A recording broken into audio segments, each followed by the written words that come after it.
عندكم بواقي فراخ مش عارفين تعملوا بيها ايه؟ عملت وجبة وحصلت ظروف ومعرفتوش انكم تاكلوها وما حبيتوش تاكلوها وهي بايتة. كان عندكم عزومة واتبقى منها فراخ. جمعوا البواقي الفراخ دي وتعالوا هقولكم هنعمل بيها ايه. اهلا، انا سارة والنهاردة هنعمل مع بعض ساندوتش خطير جدا جدا جدا، طعمه رائع من بواقي الفراخ، واستحالة حد ياخد باله ان احنا عاملينها من بواقي الفراخ. يلا نبدأ على طول نشوف ازاي هنعمله.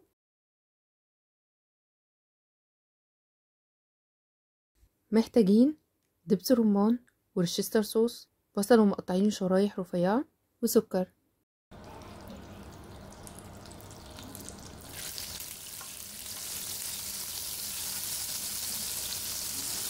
في طاسة سخنة على النار هضيف عليها معلقة كبيرة من الزيت ومعلقة كبيرة من الزبدة. هضيف البصل وعليه رشة من الملح، هيساعد ان هو يدبل معانا بسرعة، واقلب لحد ما يدبل، وافضل اقلب في البصل على طول. عليه معلقة صغيرة او رشة كده من السكر لو انتم مش عايزين طعم السكر يكون باين قوي.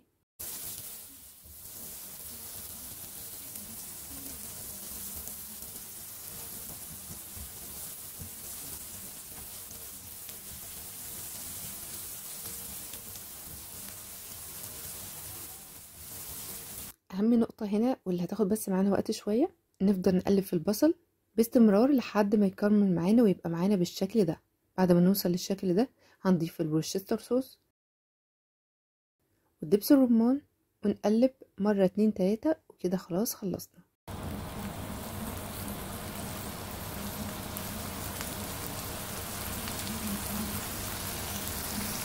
وعشان نكمل بقية الساندوتش بتاعنا محتاجين، عندي هنا صلصة طماطم او صلصة البيتزا، اي نوع من صلصة الطماطم الجاهزة او صلصة انتوا عاملينها في البيت، صلصة بيتزا، زيتون مخلل مخلي، اي نوع جبن عندكم. انا عملت ميكس جبن من اللي عندي، استخدمت موتزاريلا وجبنة كريمي واستخدمت جبنة شيدر. اي نوع من انواع الجبن اللي انتوا حابين تستخدموها او المتوفرة عندكم تقدروا تستخدموها. لبن. المكونات دي كلها هنعمل بيها صوص جبنة، وممكن نزود عليها صلصة الطماطم المنكهة او ممكن نشيلها خالص لو انتوا عايزين يكون صوص جبنة بس. عندي هنا صوص كريمي او صوص السيزر سالاد، بديل عنه هو المايونيز، وفي انواع من المايونيز بتكون منكهة بالاعشاب وبالثوم، نقدر نستخدمها هنا هيكون طعمها حلو قوي.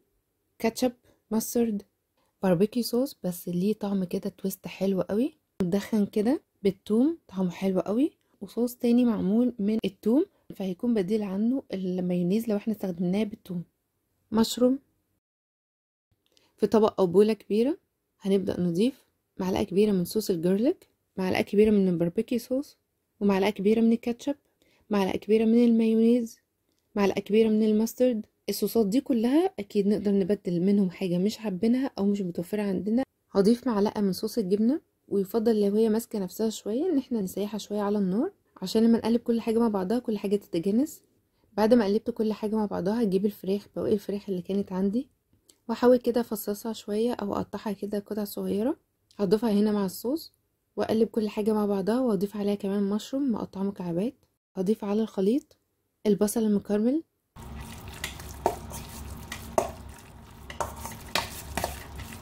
وهنجيب العيش اللي انا عملته قبل كده معاكم في فيديو سابق على القناة، هضيف عليه زبدة، دي زبدة بتكون سبريد كده ممكن ناكلها على طول.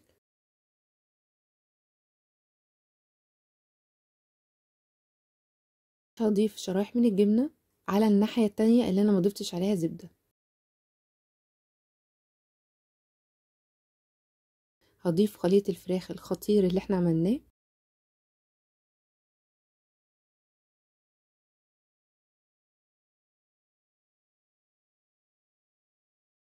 اجيب الشريحة التانية هفرد عليها طبقة كمان من الزبدة، واخلي طبقة الزبدة هي اللي فوق، والفها بورق فويل او ورق زبدة افضل يعني هيكون اصح، وهحطها في الفرن 10 دقايق بالكتير على درجة حرارة 180 ل 200. في الاخر خالص بعد ما تستوي هشيل الفويل وايد الشواية في النهاية لحد ما تتحمص وتاخد لون حلو.